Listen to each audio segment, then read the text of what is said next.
Miracles are seen in light and strength are one. Hello, I'm Willie from the Ozarks. I'm so glad you've come to join me to study A Course in Miracles Workbook for Students from the original edition.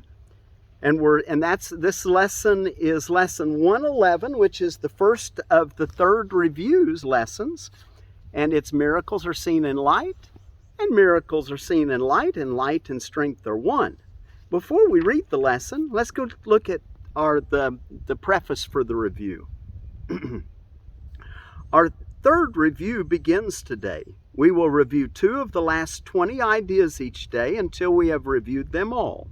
We will observe a special format for these practice periods, which you are urged to follow just as closely as you can. We understand, of course, that it may be impossible for you to undertake what is suggested here as optimal each day and every hour of the day. Learning will not be hampered when you miss a practice period because it is impossible at the appointed time. Nor is it necessary that you make excessive effort to be sure that you catch up in terms of numbers. Rituals are not our aim and would defeat our purpose or our goal. But learning will be hampered when you skip practice periods because you are unwilling to devote the time to it which you are asked to give. Do not deceive yourself in this. Unwillingness can be most carefully concealed behind a cloak of situations you cannot control.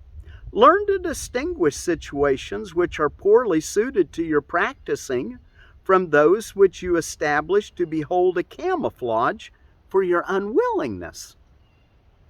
Those practice periods which you have lost because you did not want to do them for whatever reason should be done as soon as you have changed your mind about your goal. You are unwilling to cooperate in practicing salvation only if it interferes with goals you hold more dear. When you withdraw the value given them, allow your practice periods to be replacements for your litanies to them. They gave you nothing, but your practicing can offer everything to you. And so accept its offering and be at peace. So just a recap before we go on. Take your 5 minutes in the morning and 5 minutes in the evening. Well, actually, he's going to get into that. But if you can't do the practices the way that he says to do them, as long as you're not doing it just unwilling to do it, you don't have to necessarily make it up. But, we don't want to get ritualistic in this. He says that would defeat our goal. But we don't want to just let our lives get so busy doing everything else we can't devote our life to what's really important, salvation, as he calls it. The format you should use for these reviews is this.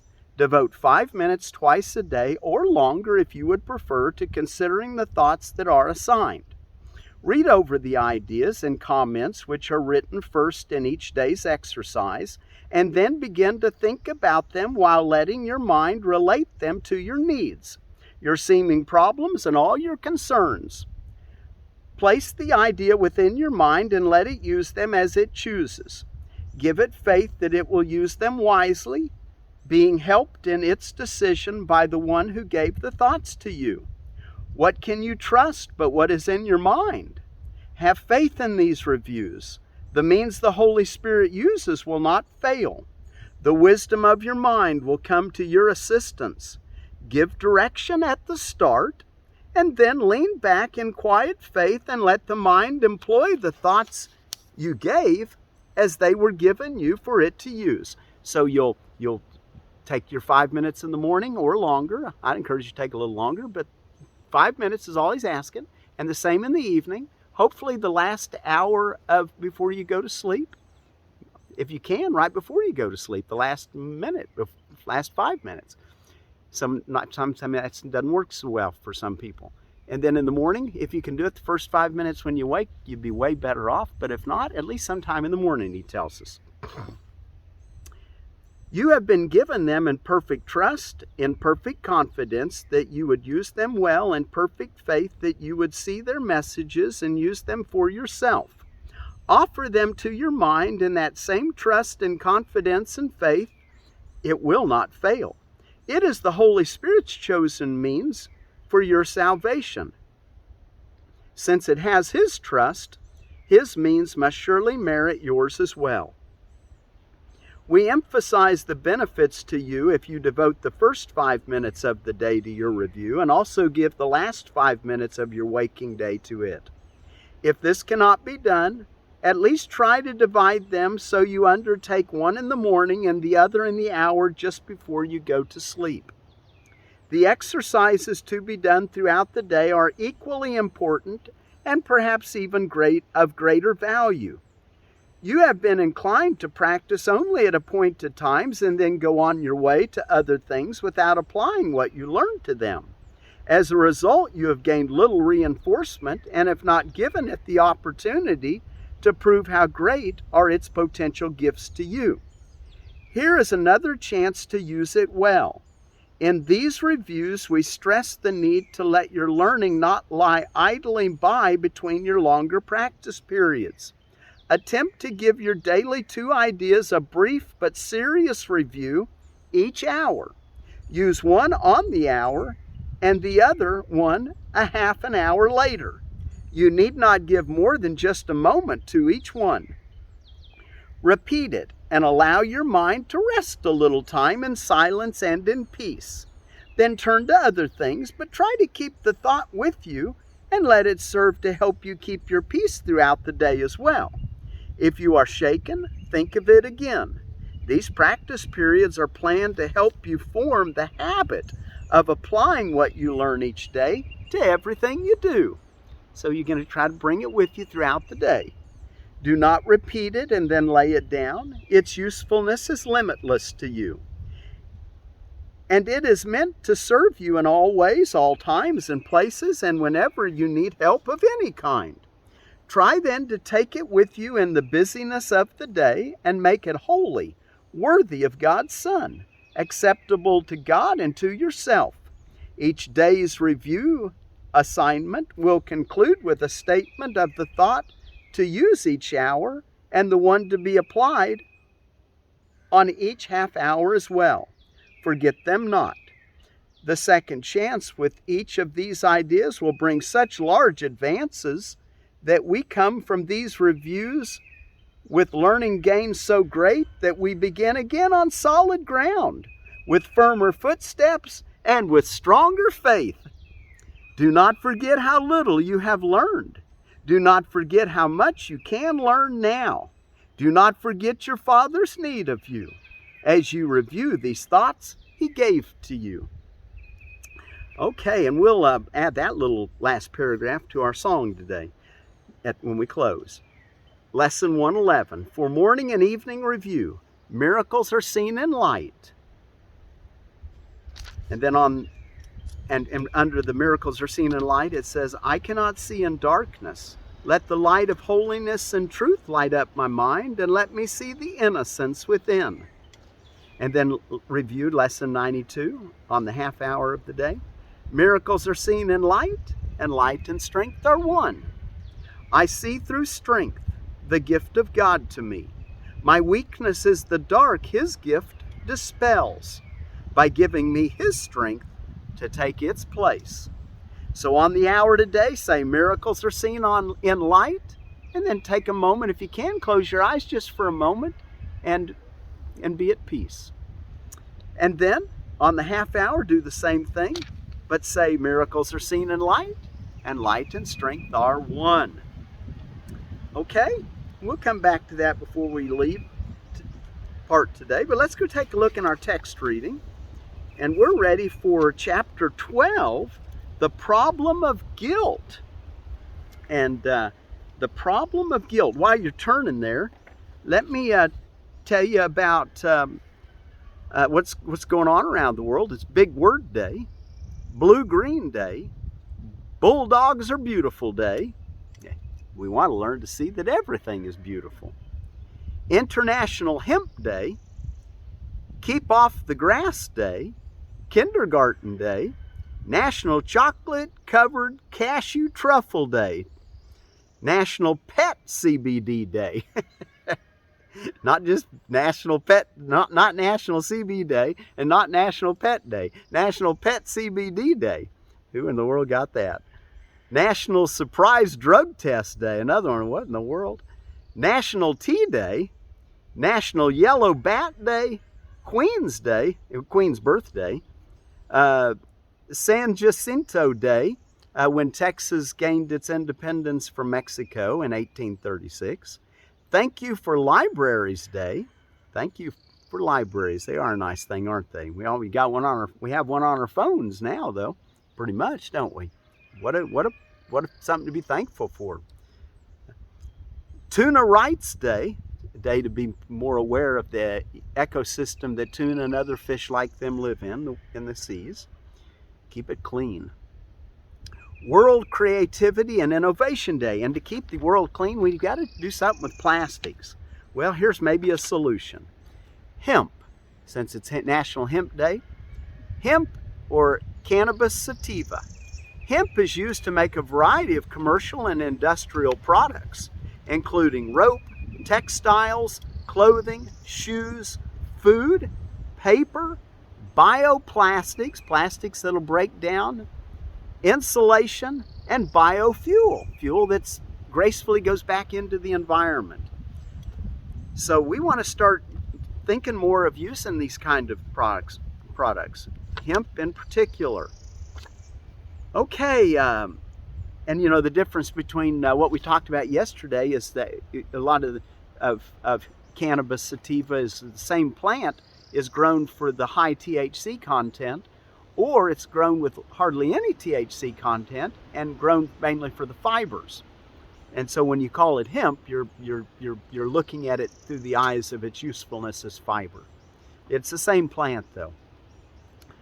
Okay, and since it's National Tea Day, I want to talk to you about a tea. Who all knows what this one is. If you live here in the Ozarks, you definitely want to know what that is. In many places around the world, it's originally was from Asia, as I understand, but it's naturalized in the United States, the whole Americas, I expect, particularly here in the Ozarks. Very good herb. Mullein. Verbascum is the genus, and the species is Thapsus. Mullein is an expectorant, which means it helps the body expel excess mucus, usually by helping make your coughs more productive, to bring up mucus that may be settled in the chest or in the throat. It is also a demulcent. Studies show that demulcents create a soothing, anti-inflammatory coating over mucous membranes. And I found that on WebMD. And did I say where I found that about hemp? That was out of, was that Wikipedia? Yes, it was. Yes. Anyway, I just want you to kind of become familiar as best you can with different plants. And there's a mullein. As you can probably tell, the last few days I've had kind of a cold. And so I thought, well, I'd share about mullein. The problem of guilt. In chapter 12, starting with the introduction. The ultimate purpose of projection, as the ego uses it, is always to get rid of guilt. Yet characteristically, the ego attempts to get rid of guilt from its viewpoint only. For much as the ego wants to retain guilt, you find it intolerable, since guilt stands in the way of you remembering God, whose pull is so strong that you cannot resist it. Isn't that nice to know? That guilt's what keeps us from remembering God. To see guilt in ourselves or anyone. My teacher said guilt's the one emotion or the one thought that you don't need to partake in. But we do need to learn about innocence and beauty and the pull of God. On this issue, then, the deepest split of all occurs. For if you are to retain guilt, as the ego insists, you cannot be you, because you're not guilty. Only by persuading you that it is you could the ego possibly induce you to project guilt and thereby keep it in your mind. So now you start seeing why people have want to defend their thought system that's based on judgment and condemnation, because that's what the ego has to have, that in order to have an existence. If they were able to step back and say, well, maybe I don't need to be guilty. Oh, wow, the ego would really be threatened by that. He's going to explain that, which would be good. Yet consider how strange a solution the ego's arrangement is. You project guilt to get rid of it, but you are actually merely concealing it. You do experience guilt feelings, but you have no idea why. On the contrary, you associate them with a weird assortment of ego ideals, which the ego claims you have failed. Yet you have no idea that you are failing the Son of God by seeing Him, or the Son of God, as guilty. Believing you are no longer you, you do not realize that you are failing yourself. Next section, paragraph 3, Crucifixion by Guilt. The darkest of your hidden cornerstones holds your belief in guilt from your awareness. For in that dark and secret place is the realization that you have betrayed God's Son by condemning Him to death.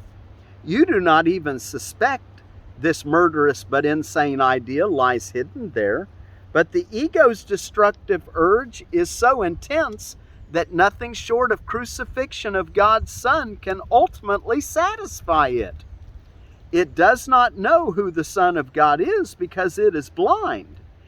Yet let it perceive guiltlessness anywhere, and it will try to destroy it because it is afraid. Paragraph 4. Much of the ego's strange behavior is directly attributable to its definition of guilt. To the ego, the guiltless are guilty. To the ego, the guiltless are guilty.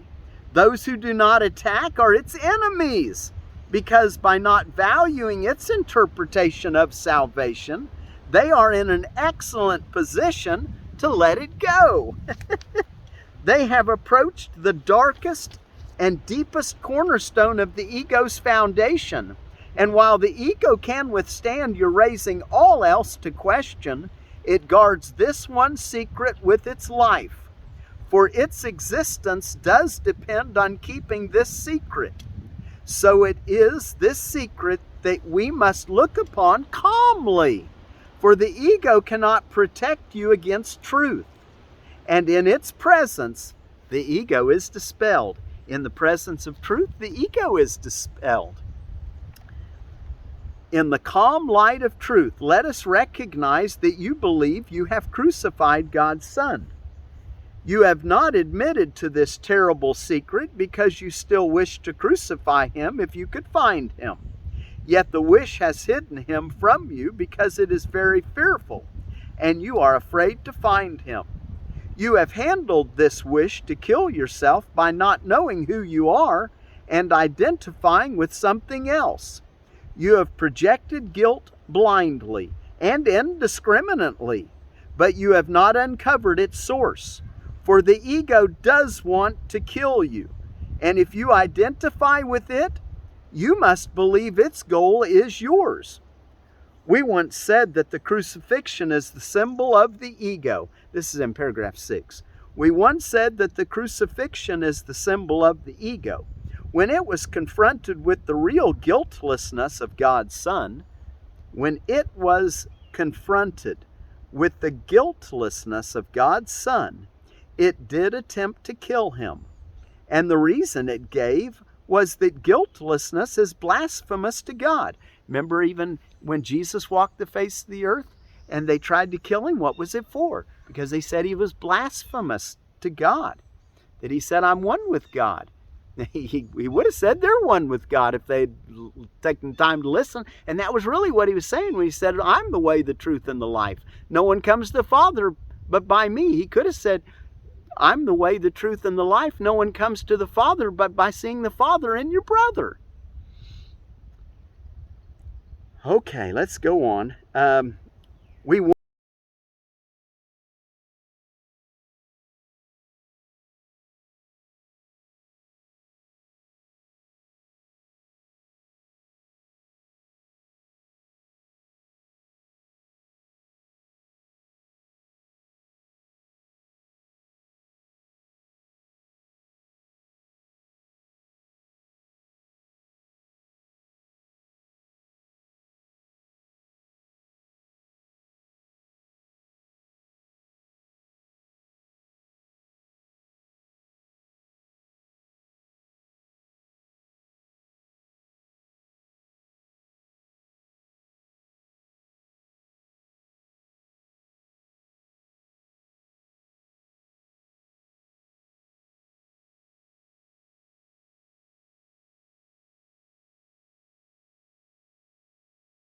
course has explicitly stated.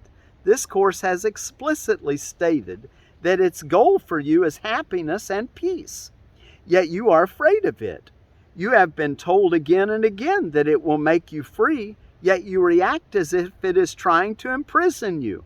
Most of the time you dismiss it, but you do not dismiss the ego's thought system.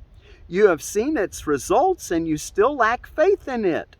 You must then believe that by not learning the course, you're protecting yourself. And you do not realize that it is only your guiltlessness which can protect you. The atonement, paragraph 8, the atonement has always been interpreted as the release from guilt, and this is correct if it is understood. Yet even when I have interpreted it for you, you have rejected it and have not accepted it for yourself. You have recognized the futility of the ego and its offerings, but though you do not want the ego, you do not look upon the alternative with gladness. Wow. We may not want the ego, but we're not looking on the ego's alternative with gladness, which is the Holy Spirit, God, the Christ in you. You are afraid of redemption, and you believe it will kill you. Make no mistake about the depth of your fear, for you believe that in the presence of truth, you will turn on yourself and destroy yourself. Little children, I just love when he calls us that. Little children, this is not so. Your guilty secret is nothing, and if you will but bring it to the light will dispel it. And then no dark cloud will remain between you and the remembrance of your Father, for you will remember his guiltless Son, who did not die because he is immortal. The immortal can't die. And you will see that you were redeemed with him and have never been separated from him. In this understanding lies your remembering, for it is the recognition of love without fear. There will be great joy in heaven on your homecoming, and the joy will be yours. For the redeemed Son of Man is the guiltless Son of God, and to recognize him is your redemption. So let's start seeing. There will be great joy in heaven on your homecoming, and the joy will be yours. For the redeemed Son of Man, and we can see everyone is redeemed, including ourselves, is the guiltless Son of God. The redeemed Son of Man is the guiltless Son of God, and to recognize him is your redemption. Okay. Our lesson today, on the hour, every day, tell yourself miracles are seen in light, and light and strength are one. And I think what we're going to do, we're just going to sing our lesson today. On the half hour, say miracles are seen in light, and light and strength are one. And then take a moment, if you can, close your eyes and apply it to the workings of that half hour or that hour. And then on the hour, tell yourself miracles are seen in light. Okay? And here's everything. Here's the whole lesson. Miracles are seen in light, and miracles are seen in light. Miracles are seen in light. Miracles are seen in light. I cannot see in darkness. Let the light of holiness and truth light up my mind and let me see the innocence within. Miracles are seen in light and strength are one. Miracles are seen in light and strength are one. I see through strength the gift of God to me. My weakness is the dark, his gift dispels by giving me his strength to take its place. Miracles are seen in light. Miracles are seen in light. Miracles are seen in light and strength are one. Do not forget how little you have learned. Do not forget how much you can learn now. Do not forget your Father's need of you. As you review these thoughts He gave to you, miracles are seen in light. Miracles are seen in light. I cannot see in darkness. Let the light of holiness and truth light up my mind and let me see the innocence within. Miracles are seen in light